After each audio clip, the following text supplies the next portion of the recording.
Tendo como base a planilha elaborada sobre a empresa Renner S.A., considerando desde o primeiro trimestre de 2017 até o último de 2020, foram calculados 19 indicadores sobre a companhia, além da realização de análises verticais e horizontais sobre o balanço patrimonial e esses indicadores. Essa apresentação analisará esses dados e irá relacioná-los com o mercado em que a empresa se insere. De início, os dois primeiros índices de solvência de curto prazo listados, em praticamente todo o período analisado, estiveram acima de 1 e abaixo de 1,85, o que indica que a Renner apresenta uma liquidez corrente favorável. Da mesma forma que a liquidez seca, já que essa informa a capacidade da empresa pagar seus passivos circulantes com os ativos circulantes subtraídos dos estoques. Em relação ao índice de caixa, os valores se mantiveram entre 0,39 e 0,15, algo que não é bom. Nos debruçando sobre os indicadores de solvência de longo prazo, analisamos o índice de endividamento total da empresa. Sendo assim, vendo que os valores encontrados nesse indicador foram próximos de 0,55 a 0,6, é possível concluir que a Renner S.A. possui muito mais ativos do que dívidas a pagar. Ademais, há também o índice de dívida sobre capital próprio, que no exemplo em questão, vemos que os números referentes a este índice são menores que zero, levando a uma conclusão que a empresa consegue arcar com dívida com seu próprio patrimônio, algo que pode ser compreendido como atraente para indicadores. Acerca do índice de multiplicador de patrimônio líquido, vê-se que no caso da Renner, esse indicador apresentou uma variação entre 2 e 2,75, o que informa que ela tem, em média, 40% dos seus ativos pagos com patrimônio líquido e 60% por dívidas. A partir dos indicadores apresentados, calculou-se o prazo médio de estocagem. Este indicador visa mostrar o quanto tempo médio que um produto fica parado no estoque. Com isso, vê-se que quanto maior o giro de estoque, menor será o prazo médio de estocagem, uma vez que o mesmo período de tempo será dividido pela quantidade de vezes que o estoque foi renovado. No caso da Renner, o giro do estoque sempre se apresentou crescente ao longo de cada ano, algo natural, dada a tradicional recessão do mercado no início do ano posterior ao período de festas. Na mesma linha dos indicadores anteriores, temos o giro de contas a receber. Este indica quão rapidamente a empresa pode cobrar as vendas efetuadas e, também, o número de vezes que as contas a receber giram durante o ano. Nesse caso, os números ficam aproximadamente entre 0,6 e 2,76. Sendo assim, quando esse valor é menor que 1, indica que o valor que a empresa recebeu é menor que o valor que a mesma tem a receber. Nesse bloco foram calculados 5 indicadores. Dentre esses, destacamos a margem bruta, que representa a lucratividade da empresa. A Renner apresentou uma margem que variou de 59,8% a 61,2% até o segundo trimestre de 2020, quando ela caiu para 58% no terceiro trimestre e 57% no quarto. Dessa forma, pode-se dizer que a empresa possui uma alta e constante margem bruta. A margem, avaliando a saúde financeira das empresas, margem líquida, em 2020 houve um momento atípico, no qual ela foi para 0,55%.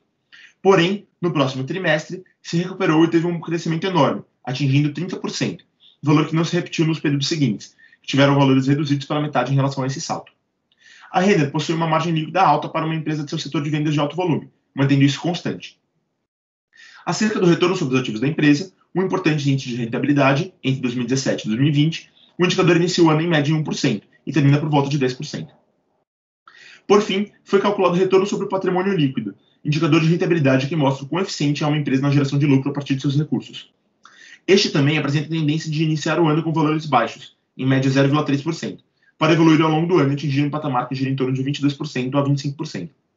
Assim, pode-se entender que a Renner inicia o ano com um baixo fluxo de vendas e passa a ter um maior lucro líquido ao longo do ano. Sobre o fluxo de caixa dos ativos, é um bom indicador de liquidez da empresa, pois informa o quanto restou de seus ganhos em um certo período após todos os descontos sobre a sua receita. Com os valores dos fluxos dos 2 últimos trimestres, encontramos valores de R$ 186.768 e menos R$ 342.044, respectivamente. Assim, o valor negativo do segundo período pode representar uma possibilidade potencial de gerar retorno no futuro para a Renner, pois o fluxo de caixa operacional nos permite concluir que foram feitos mais investimentos do que vendas, que, ao longo prazo, pode indicar um futuro otimista. Já os valores positivos para o CCL nos indicam a boa liquidez para dívidas de curto prazo e no giro do estoque, agregando valor à empresa.